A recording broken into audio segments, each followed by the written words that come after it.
Eu acredito que, no mínimo, um conselho de ética. Eu estou conversando com algumas outras pessoas, o fato está muito recente ainda, eu prefiro esfriar um pouco a cabeça antes de tomar determinadas posições, mas, no mínimo, um conselho de ética, até porque o deputado já estava anunciando através do Twitter do PT de que entrará no conselho de ética contra mim. Eu não posso permitir essa inversão de valores, eu não posso permitir que entre numa normalidade do debate uma tentativa de homicídio e contra o meu pai. Eu estava até determinado ponto respirando fundo, mas no momento que ele falou que sangrou pouco, aí realmente não me aguentei, fui para cima dele, e eu acho que todos que têm pai ou conseguem se colocar no meu lugar. Eu vi meu pai à beira da morte, com o intestino sendo colocado para fora, lavado com sabão, não morreu por um milagre, e não posso admitir que seja jogado isso na minha cara, ainda mais quando a facada foi perpetrada por um ex-integrante do PSOL. Então, eu fico muito feliz que eu tenho tido apoio de todos, e inclusive hoje, em uma reunião com o presidente do PL, Valdemar da Costa Neto, ele disse que me dará total apoio caso o direcionamento seja para realmente entrar no Conselho de Ética, porque só o presidente do partido é que pode assinar essa representação para ir direto ao Conselho de Ética. José Maria Trindade faz a próxima pergunta. Salve, Zé, boa noite. Pois é, a indignação dos justos, né? Muito boa noite, deputado. Boa noite, Vitor. Boa noite, colegas aqui de bancada, Dantas, o Pavinato, o Mota, e boa noite a você que está nos acompanhando. Deputado, eu sou testemunha que o seu pai, o ex-presidente Jair Bolsonaro, numa entrevista disse: você quer ver? E me mostrou, ele é assim, é a espontaneidade dele. É impressionante essa versão, né?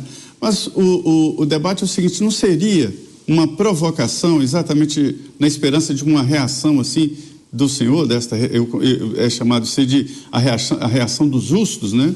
Não seria exatamente uma armadilha?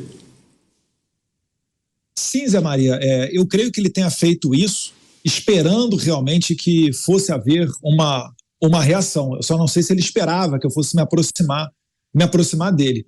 Mas, no entanto, eu não tenho escolha, porque a outra alternativa que eu tinha era ficar sentado ouvindo ele falar. E depois isso daí se tornaria normal e corriqueiro. E não faz parte de um debate democrático. Logo eles que falam que vão apaziguar o país, o amor venceu, e ficam fazendo isso de provocação. Se eu subir na tribuna do plenário e fizer a chacota, por exemplo, com o assassinato da vereadora Marielle Franco, eles vão se revoltar. E olha que a gente não está nem falando da relação pai e filho ou mãe e filho. Então eu acho que o próprio PT ele tem que botar a mão na consciência para entender que, se quisermos ter um trabalho realmente efetivo nessa casa, se nós quisermos ter debates interessantes, não pode descambar para essa maneira. Eu espero que seja a última vez dentro dessa casa que a gente tenha tido cenas lamentáveis como essa. Tá? Não peço desculpas porque eu não agi errado. Qualquer filho naquela situação faria o mesmo. E se não fizesse, seria justamente taxado de covarde. Então temos que expressar a nossa indignação e colocar um limite a tudo isso. Inclusive, eu espero, quando eu tiver a oportunidade de conversar com o presidente Lira, para não permitir que ganhe força uma narrativa dizendo que eu que sou agressivo, quando na verdade ele foi tirar chacota, mais uma vez, de um quase homicídio do meu pai, ou que fosse o quase homicídio do presidente. Isso não pode entrar no aceitável, não pode entrar dentro da normalidade. Então eu acredito que eu estou do lado certo e recebido apoio. O senador Magno Malta gravou vídeo para mim, outros colegas de partidos se posicionando a favor, ou mesmo de outros partidos. Então eu acho que eu tô com a razão ao meu lado, e é por isso que nós pretendemos representar no Conselho de Ética contra o deputado Marcon, do PT do Rio Grande do Sul. Dantas. Deputado, boa noite. Bem-vindo ao Pingos. Boa noite, Dantas. Hoje saiu uma notícia que ela na verdade, ela é requentada, mas ela continua válida. É uma notícia sobre uma possível conexão ali, pagamentos que teriam sido feitos pelo PCC ao advogado que defendeu o Adélio. Diante dessas informações, o senhor pretende tomar alguma iniciativa? Isso é interessante, Dantas, para a gente conversar com o presidente Jair Bolsonaro, né? Ele que foi vítima do Adélio Bispo, e é muito bom que a imprensa seja livre para trazer à tona essas matérias. Veja a importância, Cláudio, de nós termos uma imprensa que possa trabalhar.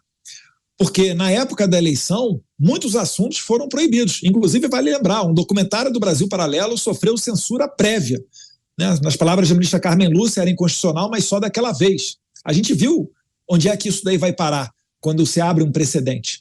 Então, nós temos que aprofundar essas investigações. A gente conta também com essa parte do jornalismo mais investigativo, que resguarda a fonte, e é certamente um dos assuntos que eu vou tratar com o Jair Bolsonaro quando eu tiver a oportunidade.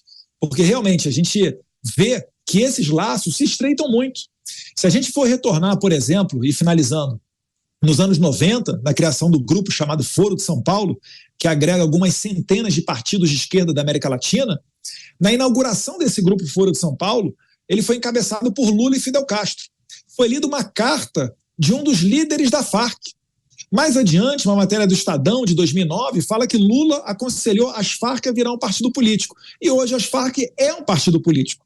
Para quem conhece um pouquinho de segurança pública, sabe que o PCC tenta controlar não só a venda da droga e o envio dela para o exterior, mas como também toda a rota desde os países produtores, inclusive em associação com o Comando Vermelho.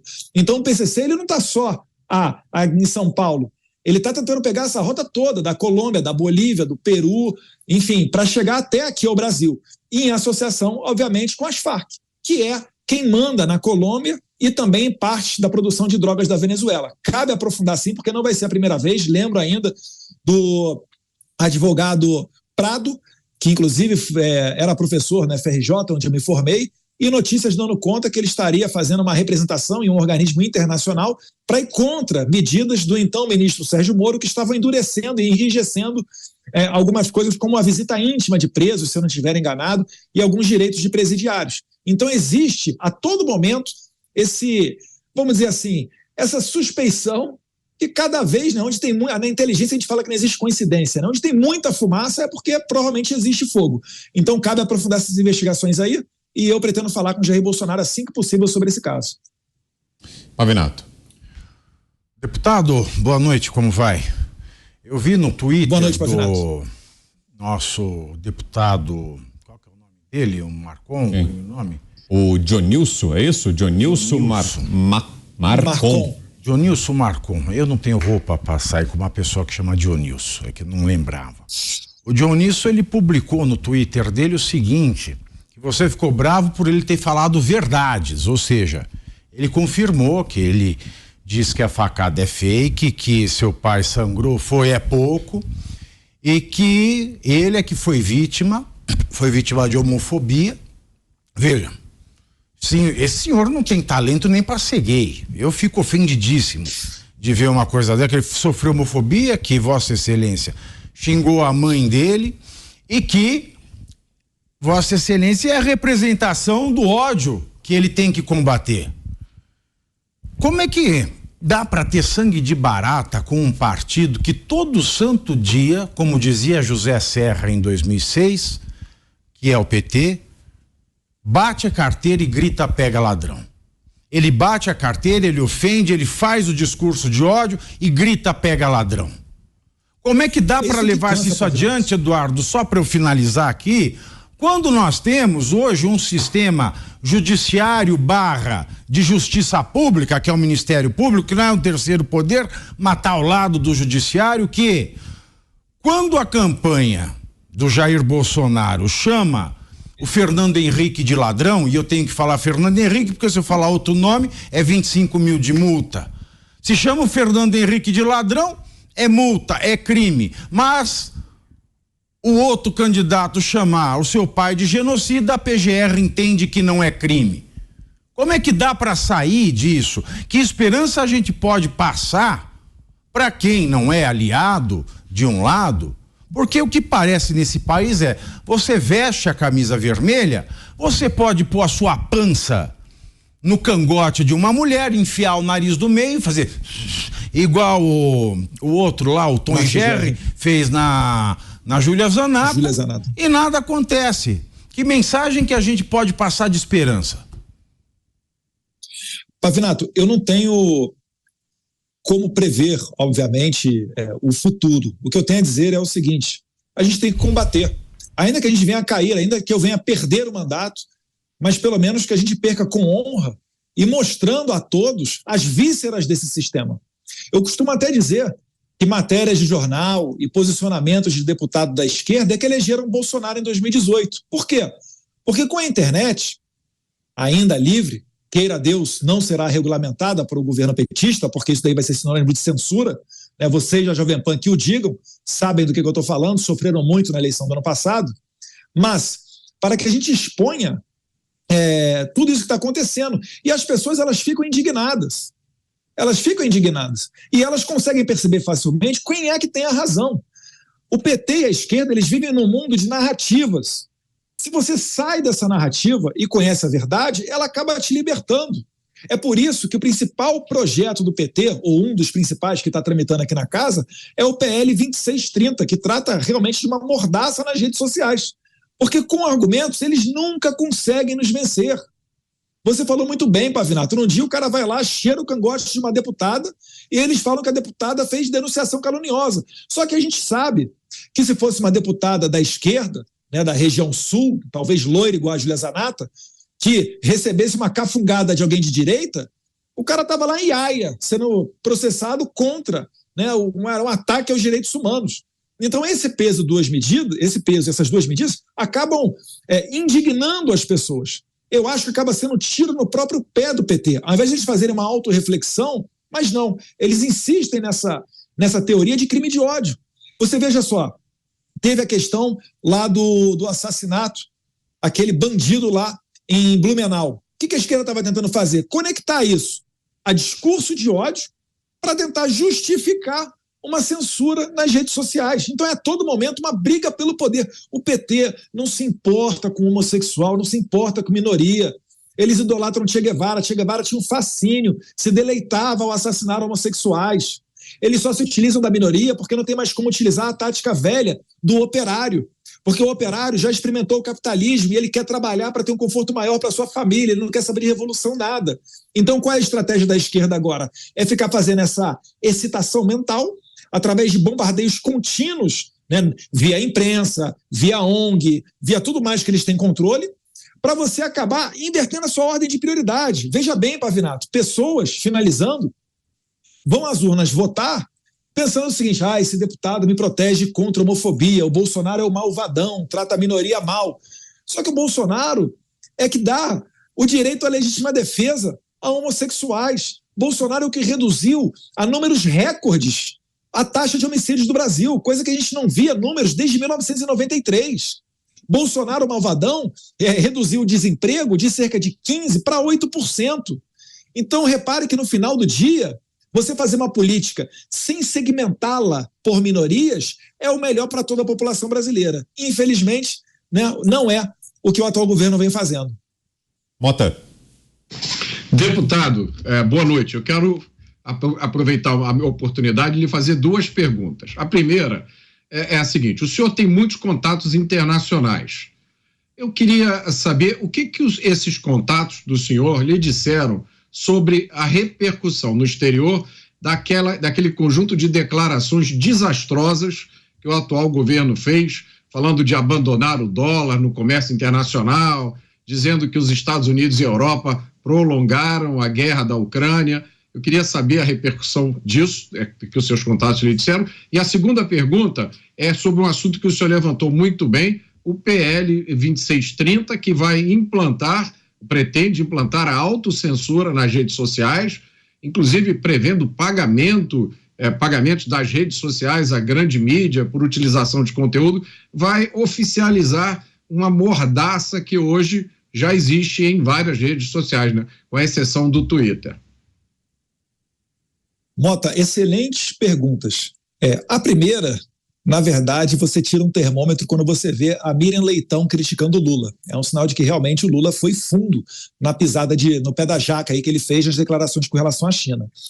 Lá do exterior ainda, a correspondente, eu vou falar bem da Folha de São Paulo, hein? A correspondente da Folha de São Paulo, Patrícia Campos Mello, fez uma matéria, e segundo ela, suas fontes são autoridades americanas, em que ela praticamente serve de uma mensageira para dar um ultimato a Lula. O Lula está muito feio na foto lá nos Estados Unidos. Por quê? Primeiro, né, essas várias matérias da imprensa dão conta de suspeitar de uma intervenção internacional na nossa eleição aqui do ano passado. Porque todos os atores internacionais, ao que parece, segundo alguns artigos, estão cobrando a fatura de ter apoiado o Lula ano passado. Olha, eu apoiei você aí pela manutenção da democracia, vai abandonar a gente agora, vai pular do barco? Mas lá nos Estados Unidos o filme dele está muito queimado. Por quê? Porque ele foi lá, deu um tapinha nas costas do Biden, o Biden recebeu ele muito bem na Casa Branca, não saiu nada de efetivo dessa visita, foi só olhando pelo retrovisor, o Bolsonaro isso, o Bolsonaro aquilo, o amor venceu, e quando voltou para cá, recebeu o navio iraniano de guerra, agora vai à China, sim, para tentar apresentar algum ganho comercial, de fato, para o Brasil, mas as declarações dele são muito infelizes, inclusive os atores internacionais, alguns secretários americanos, dizendo que o Lula está copiando o discurso russo com relação à guerra da Ucrânia. E quando ele compra a visão russa, ele acaba também de quebra desagradando não só os Estados Unidos, mas a União Europeia. O risco que isso pode trazer para cá é até de sanções.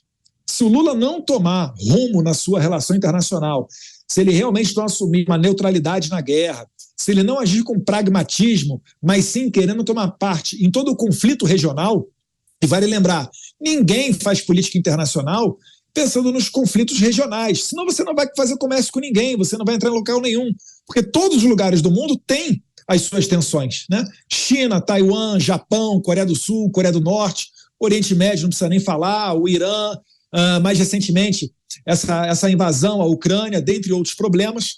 Então, se o governo Lula realmente não tomar rumo na sua política internacional, não vai ser apenas uma crítica da Miriam Leitão que ele vai ler no jornal.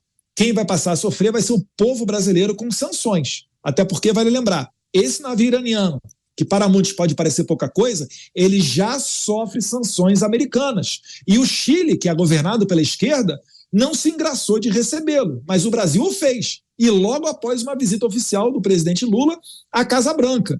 O senador americano Ted Cruz oficiou às autoridades americanas cobrando sanções ao Brasil. Então o Brasil está indo numa linha muito perigosa. E logo esses, que sempre nos acusaram, enquanto o presidente era o Jair Bolsonaro, de fazer um comércio internacional de viés ideológico, né? E, na verdade, era justamente o contrário. Quem faz política internacional com viés ideológico é justamente o Lula, que prefere se alinhar à China do que ter, né, o nosso sempre tradicional parceiro, Estados Unidos. Dá para a gente ter oportunidades e aproveitá-las com a China, mas também a gente tem que priorizar aqueles que são mais próximos de nós culturalmente. Finalizando, né, todo mundo sabe que fazer comércio com a China não é fazer comércio com um país normal. As exportações brasileiras e do mundo inteiro que vão para a China recebem pagamento adiantado, porque com frequência, quando o carregamento chega à China, é muito provável, muito capaz que o comprador chinês diga que não quer mais aquele produto. E aí obrigue o fornecedor, né, às vezes um agricultor brasileiro, a reduzir pela metade o preço. E como ele não vai ter como mandar a carga dele para lugar nenhum do mundo, ele acaba se sujeitando àquela perda de 50%. Para citar apenas um dos exemplos do que é negociar, muitas das vezes, com os chineses. Agora, deputado, mudando um pouco de assunto, voltando a falar da queda do ministro do GSI, o general Gonçalves Dias, o senhor acha que a revelação dessas imagens, agora a saída do ministro, eram os elementos que faltavam para que seja instalada aí no Congresso Nacional a CPMI do 8 de janeiro, deputado? Agora fica inevitável que o presidente do Congresso, Rodrigo Pacheco, leia o requerimento? Com certeza, Vitor. Eu acho que foi um checkmate na narrativa da esquerda. Se alguém ainda consegue chamar esses atos de terroristas, essa pessoa tem que se consultar com um psiquiatra, porque não é possível que terrorista para mim é o Cesare Battisti. Cesare Battisti são 4 homicídios qualificados, né? Matou um pai na frente de um filho, né? Deixou aleijado o outro, Alberto Torregiani, italiano, que eu tive a oportunidade de encontrar quando eu visitei lá na Itália, junto com Salvini, dentre outros casos, né, vigilantes. E repara, eles são chamados de terroristas, mas nessas imagens que vieram a contragosto do governo, vieram à tona, porque o Lula colocou sigilo nessas imagens, temendo que essa verdade viesse a ser mostrada ao público, mas eles foram oferecidos até a água para eles, conduzidos por dentro do palácio. E eu não sei quem me antecedeu, se foi o Mota ou o Cláudio Dantas, mas falou muito bem. Aparentemente você percebe aí 2 grupos, um que está disposto a quebrar e destruir tudo, e um outro que vem colocando as coisas no lugar, ou tentando evitar um quebra-quebra. Então são 2 ânimos totalmente diferentes. E essa é a individualização da conduta que a gente busca na CPMI. O que a gente quer na CPMI? Não é dar privilégio para ninguém, mas é ver a responsabilidade de cada um segundo a sua conduta. que é o que fala o Código Penal, senão a gente vai retornar para antes do período medieval, onde uma pessoa apenas acusava e uma pessoa apenas decidia o caso, né? Parece até que a gente está nesses tempos agora, mas enfim, essas imagens, elas são checkmate para que ocorra a CPMI. Além do fato de que cedo ou tarde o governo teria interesse na apreciação de vetos e na apreciação dos PLNs, como por exemplo do piso da enfermagem, e seria inevitável você cedo ou tarde abrir uma sessão do Congresso e o regimento interno do Congresso fala em abertura automática da CPMI, quando você já tem as assinaturas, agora então está mais evidente e mais claro do que nunca que o governo não terá força para retirar as assinaturas. Eu imagino o constrangimento de um deputado que porventura queira retirar uma assinatura de uma CPMI dessa. E muito pelo contrário, né? Ontem, um deputado retirou a assinatura, porém outros 2 assinaram. E na data de hoje, eu vi pelo Instagram do autor da CPMI, o deputado André Fernandes do Ceará, que um outro deputado estava aderindo à CPMI. Então agora é mais do que impossível você segurar, até porque me falaram que o Lindbergh Farias, deputado do PT do Rio de Janeiro, já estava discursando, dizendo que tinha que ser aberta a CPMI. Deputado, vou pedir licença um instantinho para a gente conferir como é que está a nossa enquete, justamente sobre esse assunto. A gente já vai retomar a conversa com o deputado Eduardo Bolsonaro. Antes, vamos conferir como é que está o placar, a pergunta de hoje e o placar de momento. A pergunta é, você acha que as imagens do ministro de Lula com os invasores no Planalto, agora já ex-ministro, né? As imagens do ex-ministro de Lula com os invasores no Planalto fortalecem a CPMI do 8 de janeiro? 98,14% dizem que sim, 1,86% que não, até em linha com isso que falava agora o deputado Eduardo Bolsonaro. E se você ainda não votou, vote lá no site da Jovem Pan, www.jovempan.com.br, ou no Twitter, no perfil oficial da Jovem Pan, que é o @JovemPanNews. Cláudio Dantas. Deputado, a gente assistiu a essas imagens, realmente são imagens chocantes. E, naturalmente, levaram à queda do ministro do GSI. Nós temos também documentos, 2 ofícios, um ofício da Polícia Federal para o ministro da Justiça e um ofício do ministro da Justiça para o governador Ibanez. Esses ofícios foram produzidos com informação de inteligência da própria Polícia Federal e davam conta do risco de invasão e de depredação das sedes dos 3 poderes. Isso na véspera. A avaliação que o senhor faz em relação ao comportamento do Flávio Dino, se a CPMI for instalada, que tipo de requerimento o senhor pretende apresentar? Excelente pergunta, Cláudio. Um dos primeiros requerimentos, se não o primeiro que eu pretendo apresentar, é a convocação, e aí tanto faz ser ministro ou não, do agora ex-ministro do GSI, né, o general Gonçalves Dias. Vamos ver o que ele tem a dizer, vamos ver se ele recebeu ordem de alguém. Será que ele recebeu alguma mensagem em seu celular no dia 7 de janeiro para dar uma folga na segurança do Palácio do Planalto? Não sei, mas a gente tem que buscar essa verdade. Eu acho que esses vídeos que vieram à tona hoje, eles reforçam essa ideia de que, se não foi estimulado, ao menos não foi prevenido à altura do que merecia, porque esses documentos, em que pese o Flávio Dino ter vindo aqui pela primeira vez na CCJ e ter desafiado os deputados a provarem que ele sabia das intenções de ataque à Praça dos Três Poderes, e com esse documento da Polícia Federal agora, nós sabemos que sim, Flávio Dino teve acesso, e não só teve acesso, como oficiou a Secretaria de Segurança Pública, na verdade o governador Ibanez aqui do Distrito Federal, então uma mentira já que cai por terra de Flávio Dino. E a pergunta que não quer calar, se Anderson Torres foi preso por omissão, Flávio Dino, que sabia, por que continua solto? O general Gonçalves Dias, que sabia, né, ou que melhor dizendo, né, teve esse tratamento, deu esse tratamento a invasores extremistas, terroristas, como a esquerda gosta de falar, por que ele está solto? Então fica mais evidente que o que está em curso aqui no Brasil é uma perseguição. E eu vou além, se essas imagens não vierem à tona, se nós não tivéssemos aqui entrado em ação para coletar essas assinaturas para a CPMI, o que a esquerda faria é utilizar esse caso para tentar criminalizar os conservadores, para criminalizar qualquer tipo de conteúdo anti-esquerdista na internet. Eles não têm escrúpulos, e é isso que eles buscam. Eu fico muito feliz que essas imagens tenham vindo à tona, não pelo que elas mostram, que, claro, é desagradável, mas para mostrar a verdade dos fatos. Isso me lembra muito, Cláudio, inclusive, o que ocorreu lá nos Estados Unidos. Um fato semelhante, dia 6 de janeiro de 2021, a invasão ao Capitólio, onde somente quando o presidente da Câmara de Deputados dos Estados Unidos passou a ser alguém de direita, do Partido Republicano, é que imagens da Câmara também vieram à tona, quebrando as narrativas da esquerda. Então, o que parece aqui está acontecendo a mesma coisa no Brasil. E essas são só as imagens iniciais, faltam as câmeras dos outros órgãos também, para a gente ver quem é que depredou o patrimônio público, como é que foi a reação dos órgãos de segurança, e assim a gente possa, na medida da conduta de cada um, fazer a responsabilização adequada, que é o que fala a lei brasileira.